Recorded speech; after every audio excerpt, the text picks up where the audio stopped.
les bêtises suivantes. Trouvez chaque soir 38 000 sujets différents pour discuter avec papa et maman.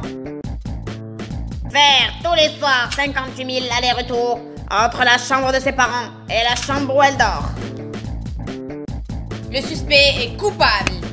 Pour le manque d'autorité, les parents sont jugés coupables. Ne vous inquiétez pas, on a une solution pour tout et on va voir maintenant ensemble les 10 conseils qu'on peut donner pour que l'heure du dodo se passe pour le mieux. Donc déjà, on va avertir l'enfant, c'est-à-dire qu'on va lui dire dans 10 minutes, il est l'heure d'aller se coucher. Ensuite, on va les responsabiliser, c'est-à-dire qu'on va instaurer une routine avant dodo qui va avoir pour but de les rassurer et de leur permettre de se situer dans le temps. Ensuite, on va instaurer une ambiance de détente, c'est-à-dire que 30 minutes avant l'heure du coucher, on va instaurer une ambiance qui invite à la détente, qui invite au repos, où tous les écrans sont à proscrire parce qu'ils vont modifier la sécrétion de la mélatonine, qui est l'hormone du dodo. On va pouvoir aussi lire une petite histoire avec lui qu'il aura choisi. Ça va être un moment privilégié de détente, un moment de qualité entre votre enfant et vous-même.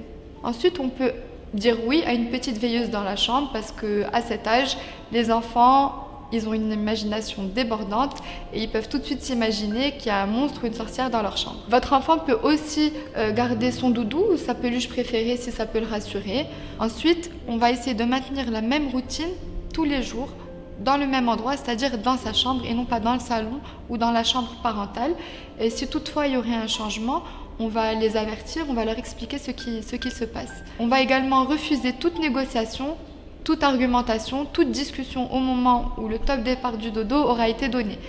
Et si toutefois il y a un sujet qui lui tient vraiment à cœur, on va lui promettre d'en parler dès le lendemain et on s'y tient. Et finalement, le lieu du dodo, donc le lit, ne doit absolument pas servir en aucun cas de lieu de punition. Pour cela, on va prendre un endroit ou un objet dédié, comme par exemple une chaise à réfléchir. Vous voyez bien que l'heure du dodo peut bien se passer avec tous ces conseils que je vous ai donnés.